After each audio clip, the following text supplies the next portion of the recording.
Pak Ustadz, bagaimana hukumnya berwudu di kamar mandi yang ada WC-nya? Saya sudah beritahu keluarga saya jika berwudu jangan di kamar mandi, tapi tetap saja berwudu di kamar mandi karena dekat dan malas karena agak jauh sedikit jika tidak di kamar mandi. Tidak ada masalah, saya sudah pernah jelaskan. Yang tidak boleh zikrullah di atas klosetnya, ya. Tempat buang air besar begitu. Kalau wastafel di sebelahnya, shower kita lagi mandi, nggak ada masalah, boleh. Dan saya sudah pernah jelaskan kan, sampai ulama fikih membahas sahkah sholat orang sholat di kamar mandi.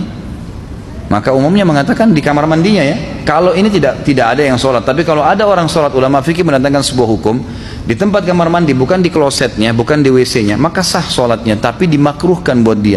Karena di tempat kamar mandi masih boleh menyebut nama Allah.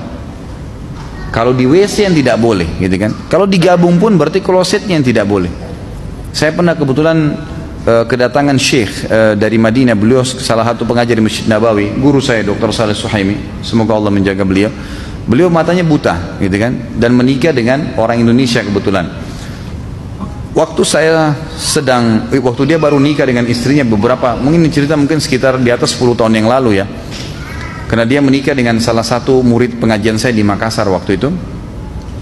Maka baru menikah, istrinya datang dari Makassar ke Jakarta, kemudian beliau jemput, ingin berangkat ke Saudi sama-sama, dan sekarang Masya Allah tinggal di Saudi. Maka pada saat itu, awal mereka ketemu, setelah akad nikah dan kumpul, lalu saya temanin di hotel di Jakarta, lalu saya begitu ketuk pintunya, syekhnya sempat manggil, Khalid ada butuh sesuatu, saya datang, istrinya dari belakang tembok menanyakan, Ustaz tolong tanyakan kepada syekh, waktu itu beliau belum bisa bahasa Arab gitu kan, coba tanyakan ke syekh, saya dengar syekh ini setiap kali masuk kamar mandi di wastafel, dia kalau mau wudhu baca bismillah, apa boleh baca nama Allah di kamar mandi gitu kan, pertanyaan seperti ini. Maka saya tanyakan kepada syekh dalam bahasa Arab, dan beliau mengatakan fatwa ulama umumnya boleh selama bukan di klosetnya gitu kan. Bahkan sementara orang lagi mandi shower boleh menjawab salam gitu kan, karena kamar mandi tidak ada larangan, tapi WC yang ada larangan. Allahu a'lam. Apakah tidak merapatkan kaki ketika sholat berjamaah dapat menggugurkan pahala sholat berjamaah walaupun jarak antara pundak sudah rapat? Tentu tidak, tapi membuat syaitan masuk dan membuat tidak khusyuk. Itu, jadi tidak menggugurkan sholat. Pada malam Jumat kita disunnahkan membaca surah Al-Kahfi, dan di tahiyat akhir kita disuruh selalu berdoa dijauhkan dari fitnah Dajjal. Apakah kita bisa terkena fitnah Dajjal? Bukankah Dajjal keluarnya nanti mendekati hari kiamat? Mohon penjelasannya. Pertama,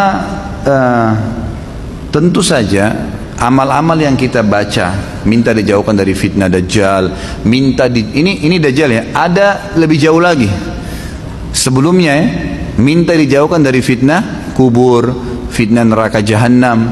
Pertanyaannya, apakah ya kita kalau baca minta dijauhkan neraka jahanam berarti kita akan masuk neraka jahanam sekarang? Bukan itu kan. Jadi kita baca untuk kebutuhan kita nanti. Pertama, orang yang tidak dapat Dajjal maka dia akan mendapatkan pahalanya. Tapi kalau orang yang, ini kan hukum syar'i ya, ini akan berlaku sampai Dajjal keluar nanti, itu kan akan dibaca ini. Bahkan sebagian ulama mengatakan doa ini walaupun Dajjal sudah terbunuh nanti, dalam hadis Sahih Bukhari dikatakan Nabi Isa akan datang membunuh Dajjal, dan setelah itu menghancurkan salib, membunuh babi, kemudian tidak ada satu rumah pun di muka bumi kecuali semuanya masuk Islam, dan Isa akan berhukum dengan hukumku, Al-Quran. Maka Nabi Isa AS sholat seperti sholatnya muslimin, puasa seperti puasanya muslimin, haji seperti hajinya muslimin. Pada saat itu bacaan doa ini kata ulama mesti dibaca, padahal Dajjal sudah dibunuh. Kenapa dibaca? Karena perintah Allah. Bagi yang belum mendapatinya kayak kita sekarang, bagi yang dekat mendapatinya atau sementara Dajjal masih hidup, bagi yang sudah Dajjal mati pun ini perintah agama, tetap dilakukan. Seperti itu memahaminya.